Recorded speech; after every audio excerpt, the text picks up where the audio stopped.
Sejam muito bem-vindos ao Porto Nerd. Eu sou o Porto e serei seu nerd hoje. Nos últimos anos, a franquia do Predador se tornou um desses IPs que a Disney vem tentando explorar o máximo que pode, até para poder pagar o investimento que ela fez quando comprou a 20th Century Fox. Essa estratégia começou lá em 2022, com o filme Prey, e depois passou para os quadrinhos, onde os predadores foram primeiro caçar o Wolverine e depois o Pantera Negra. Só que nada disso podia se comparar ao nosso ano de 2025, porque primeiro os predadores voltaram aos quadrinhos caçando o Cabeça de Teia, e eu tenho até um vídeo aqui no canal falando sobre isso, se vocês quiserem ver. Depois eles apareceram no Disney Plus com a animação Predador, Matador de Matadores, que é muito boa, diga-se de passagem, e agora, finalmente, voltam aos cinemas com o filme Terras Selvagens. E olha...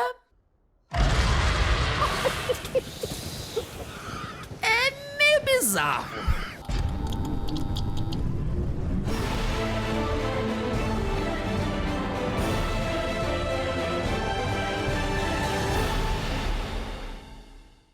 Antes de tudo, eu assisti o filme hoje graças a um convite do João Soares, cujo perfil eu vou colocar aqui na tela e vou botar um link pro Instagram dele aí embaixo. Então eu queria começar agradecendo por essa chance. E dito isso, eu preciso ser honesto.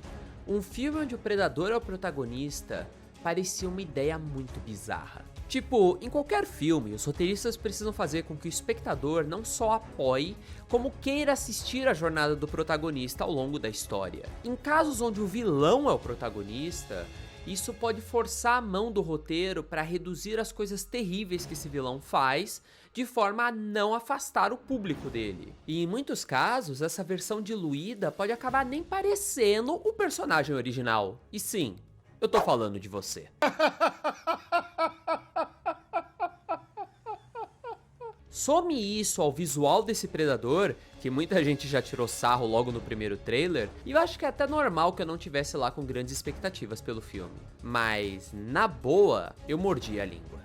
Volta o cão arrependido! Só que antes da gente começar a discutir Terras Selvagens, você precisa ter uma coisa em mente. Para aproveitar esse filme, você precisa estar disposto ou disposta a abrir mão de alguns preconceitos sobre a franquia do Predador. Do que eu tô falando? Bom, desde os anos 80, os Yatuja, que pra quem não sabe é o nome real da raça dos predadores, eles sempre foram retratados como criaturas sem empatia e cujo único objetivo é caçar. E quando a gente tá pensando neles como antagonista, esse ângulo funciona perfeitamente. Afinal, os anos 80 foram praticamente fundados por máquinas de matar sem remorso. Só que quando começamos a falar sobre protagonismo, a gente precisa adicionar uma pitadinha a mais de tempero. Porque para todo Rambo, tem uma história de um soldado abandonado pelo governo e perseguido pela polícia. Para todo John Wick, a perda que faz com que o protagonista se torne a morte encarnada e nos dá vontade de torcer por ele. Então, é até meio que esperado que o Terras Selvagens precise fazer algo desse tipo, humanizando a criatura para que o público tenha vontade de segui-la em sua missão. Daí, eu preciso deixar bem claro, se você acredita que o Predador precisa ser uma máquina fria e não está disposto ou disposta a dar uma chance para essa humanização, esse filme não é para você. Porque quando nós tiramos as cenas de ação, que são muito boas, e os momentos de tensão, Terras Selvagens é uma história clássica de família encontrada, onde o protagonista, um Yatuja chamado Deck, parte em uma missão para se provar ao seu clã e ser aceito, só para no meio do caminho encontrar algo ainda melhor. E quando a gente analisa o filme sob essa ótica, ele não só é bom, como ajuda a expandir mais o mito dos Yatuja, revelando detalhes sobre os rituais que mantêm a sociedade de caçadores deles em pé.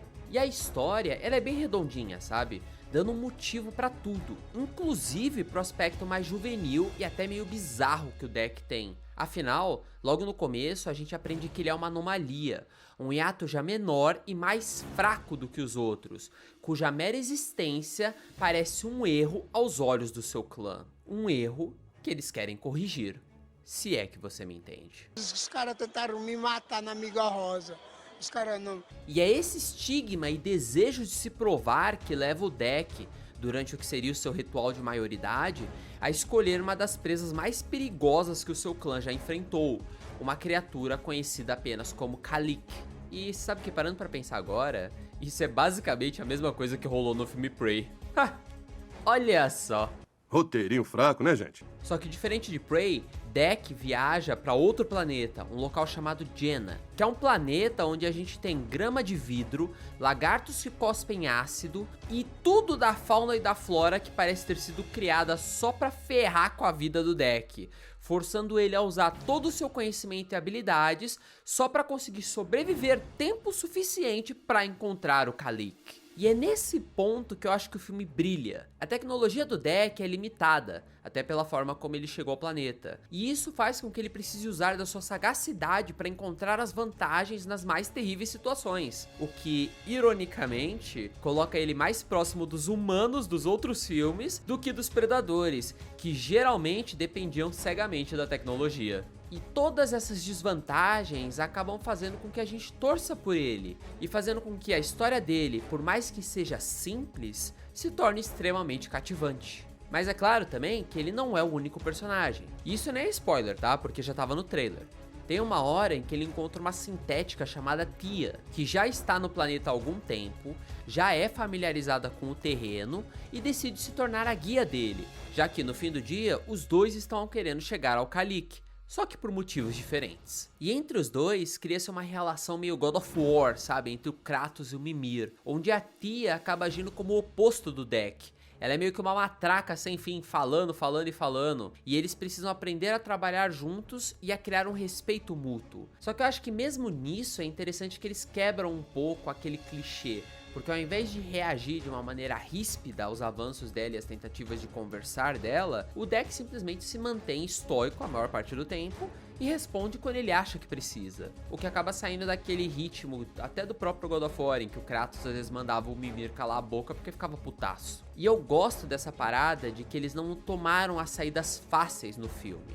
Por exemplo, a Tia, ela fala inglês, o Deck fala a língua dos Yatuja. Geralmente em filmes assim, eles têm alguma cena em que eles criam um tradutor universal e aí todo mundo começa a falar inglês. Só que aqui não, a gente tem o tradutor universal, só que o Deck continua o filme inteiro falando na língua dele, o que pra mim ajudou muito na imersão, porque você começa a sentir que aquilo é uma língua real e não que ela foi criada só pros primeiros 10 minutos de filme. Mas dito tudo isso, o filme não é perfeito. Eu acho que ele tem um começo e um final muito fortes, muito bons, só que acaba tendo um problema de ritmo ali no meio, mais ou menos, e aqui vai um spoiler leve, após o primeiro encontro do Deck com o Kalik. Não chega a atrapalhar a experiência, sabe? Mas eu senti que ficou um pouco arrastado, ficou um pouco cansativo.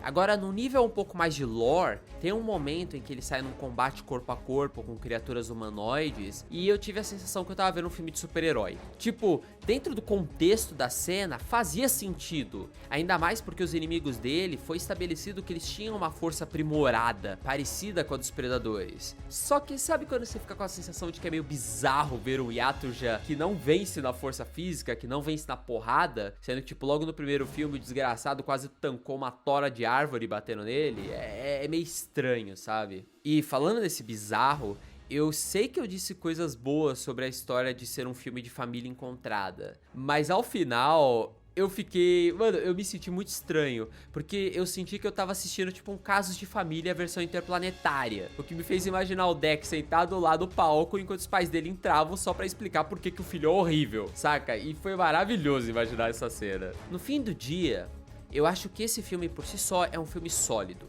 Só que assim, se você é uma pessoa que acha que tudo que eu falei até aqui torna o Predador woke, aviadado ou qualquer coisa desse tipo, então o filme não é pra você. Já aceita, segue em frente, vai ver o filme dos anos 80, tá? Agora, se você tá disposto ou disposta a assistir os Yatuja sob esse novo ângulo, esse é um filme de ação divertido, que consegue expandir o universo da franquia e finalmente nos dá um Yatuja que faz com que a gente torça para que ele saia vencedor. O que, no momento em que ele vier pro nosso planetinha azul, vai tornar a história ainda mais interessante. Mata todo mundo! E só por isso, eu acho que já vale o ingresso. Ah, mas vale dizer, tem um humor um pouco Marvel aí no meio do filme. Não é algo que incomoda muito, ainda mais eu que já tô de saco cheio do humor da Marvel, tá? Mas é algo que dá pra perceber, então talvez você tenha que relevar um pouco. Mas é isso aí, esse foi o vídeo do dia. Eu queria falar desse filme que eu assisti, eu gostei bastante. E eu queria saber a opinião de vocês. Vocês assistiram? Vocês vão assistir? O que vocês acharam do trailer? Comenta aí embaixo, vou adorar saber a sua opinião. E é isso aí. Como sempre, muito obrigado por estarem comigo até aqui. E até a próxima.